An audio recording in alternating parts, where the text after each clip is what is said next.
Hello, learned and astonishingly attractive pupils. My name is John Green, and I want to welcome you to Crash Course World History. Over the next 40 weeks, together we will learn how in a mere 15,000 years, humans went from hunting and gathering... Mr. Green, is this going to be on the test? Yeah, about the test. The test will measure whether you are an informed, engaged, and productive citizen of the world, and it will take place in schools and bars and hospitals and dorm rooms and in places of worship. You will be tested on first dates, in job interviews, while watching football, and while scrolling through your Twitter feed. The test will judge your ability to think about things other than celebrity marriages, whether you'll be easily persuaded by empty political rhetoric, and whether you'll be able to place your life and your community in a broader context. The test will last your entire life, and it will be comprised of the millions of decisions that, when taken together, make your life yours. And everything will be on it. I know, right? So pay attention.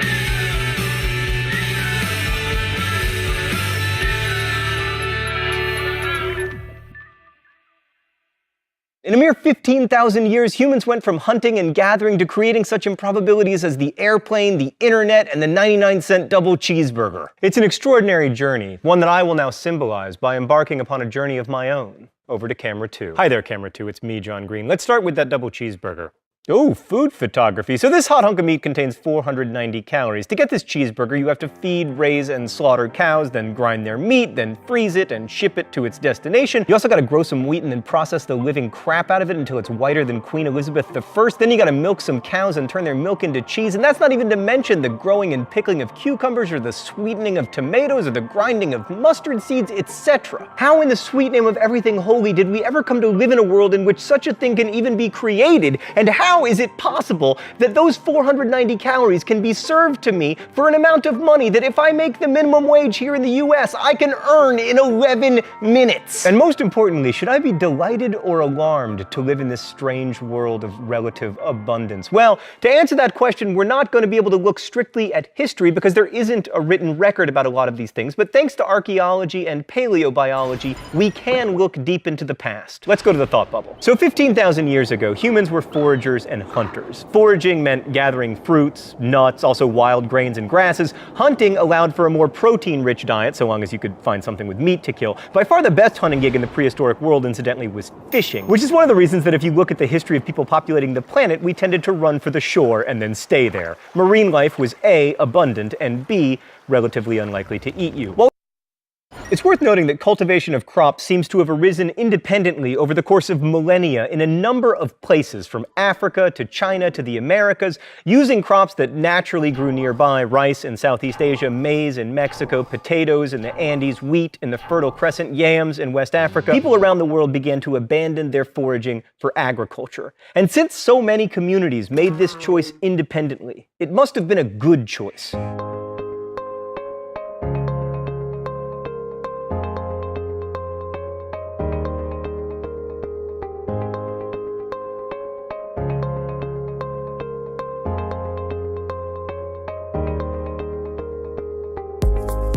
Thanks, Thought Bubble. All right, to answer that question, let's take a look at the advantages and disadvantages of agriculture. Advantage: controllable food supply. You might have droughts or floods, but if you're growing the crops and breeding them to be hardier, you have a better chance of not starving. Disadvantage: in order to keep feeding people as the population grows, you have to radically change the environment of the planet. Advantage: especially if you grow grain, you can create a food surplus, which makes cities possible, and also the specialization of labor. Like in the days before agriculture, everybody's job was foraging, and it took about 1,000 calories of work to create 1,000 calories of food. And it was impossible to create large population centers. But if you have a surplus, agriculture can support people not directly involved in the production of food. Like, for instance, tradespeople who can devote their lives to better farming equipment, which in turn makes it easier to produce more food more efficiently, which in time makes it possible for a corporation to turn a profit on this 99-cent double cheeseburger.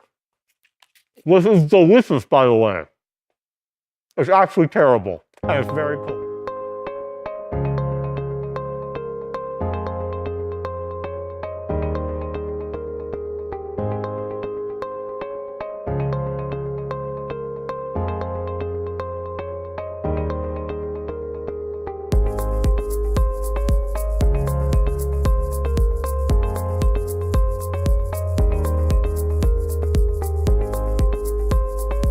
The world we live in feels normal. ordinary. It feels like this is just how humans exist and always existed. But it's not. Never before have we humans lived in a world as sophisticated and engineered to our needs as today, giving us the luxury to forget about ourselves and not worry about survival. Food, shelter, security, all of this is more or less taken for granted. But we're a special few. For more than 99.99% of human history, life was completely different. And there's no such thing as just one human history.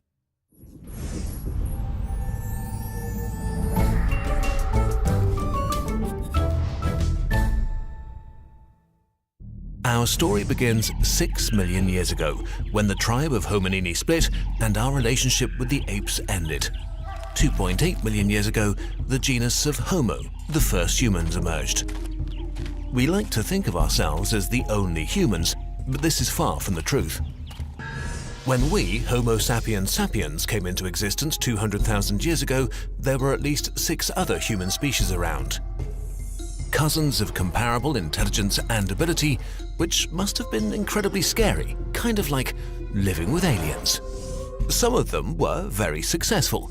Homo erectus, for example, survived for 2 million years, 10 times longer than modern humans have existed. Anatomically modern humans emerged 200,000 years ago, but probably 70,000 years is as far as we could travel back and still snatch a behaviorally modern human. Before that, the babies would probably lack a few crucial gene mutations necessary to build a brain with modern language and abstract thinking abilities. At some point around 50,000 years ago, there was an explosion in innovation. Tools and weapons became more sophisticated, and culture became more complex, because at this point, humans had a multi-purpose brain and a more advanced language to communicate information with each other effectively and down to the last detail. This allowed much closer cooperation and is what really makes us different from any other creature on Earth. Not our comparatively weak bodies and inferior senses, but the ability to cooperate flexibly in large groups, unlike, for example, rigid beehives or intimate but tiny wolf packs. As our brain evolved, we became able to do something life had been unable to do up to this point. 1. Expand knowledge quickly. 2. Preserve the knowledge gained over generations. 3. Build on past knowledge to gain even deeper insight. Still, for the next 40,000 years, human life remained more or less the same.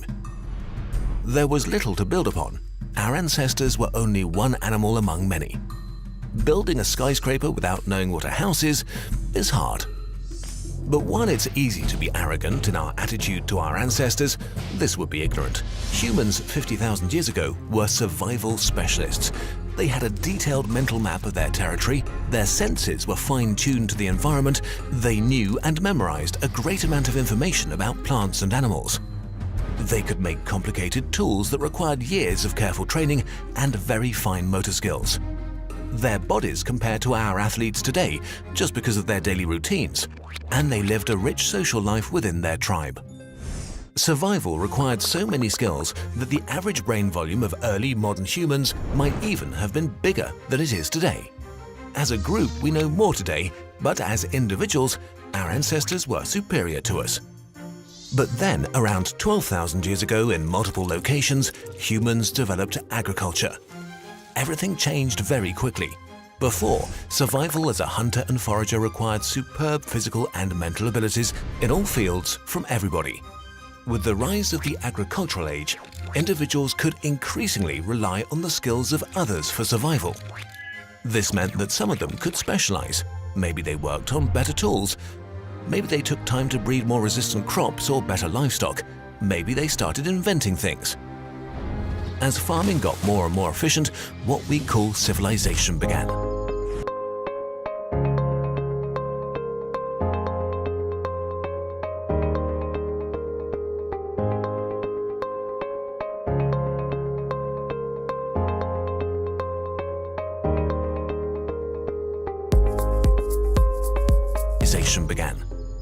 Agriculture gave us a reliable and predictable food source, which allowed humans to hoard food on a large scale for the first time, which is much easier to do with grains than meat.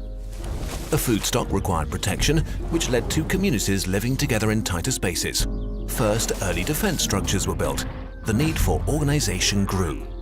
The more organized we got, the faster things became efficient. Villages became cities, cities became kingdoms, kingdoms became empires. Connections between humans exploded, which led to opportunities to exchange knowledge. Progress became exponential. About 500 years ago, the scientific revolution began. Mathematics, physics, astronomy, biology and chemistry transformed everything we thought we knew. The Industrial Revolution followed soon after, laying the foundation for the modern world. As our overall efficiency grew exponentially, more people could spend their lifetime contributing to the progress of humanity. Revolutions kept happening. The invention of the computer, its evolution into a medium we all use on a daily basis, and the rise of the internet shaped our world. It's hard to grasp how fast all of that happened. It's been about 125,000 generations since the emergence of the first human species. About 7,500 generations since the physiologically modern human saw the light of day. 500 generations ago, what we call civilization began. 20 generations ago, we learned how to do science. And the internet became available to most people only 1 generation ago. Today, we live in the most prosperous age humanity has ever experienced. We have transformed this planet, from the composition of its atmosphere to large-scale changes in its landscape, and also in terms of the other animals in existence. We light up the night with artificial stars and put people in a metal box in the sky. Some have even walked on our moon. We put robots on other planets. We've looked deep into the past of the universe with mechanical eyes. Our knowledge and our way of acquiring and storing more of it has exploded. The average high school student today knows more about the universe than a scholar a few centuries ago. Humans dominate this planet, even if our rule is very fragile. We are still not that different from our ancestors 70,000 years ago, but your lifestyle has existed for less than 0.001%.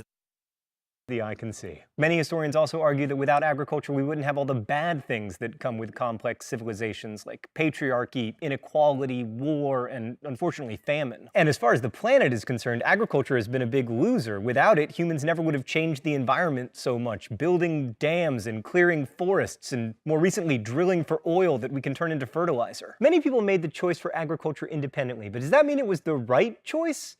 Maybe so and maybe not, but regardless, we can't unmake that choice. And that's one of the reasons I think it's so important to study history. History reminds us that revolutions are not events so much as they're processes, that for tens of thousands of years, people have been making decisions that irrevocably shaped the world that we live in today. Just as today we're making subtle, irrevocable decisions that people of the future will remember as revolutions.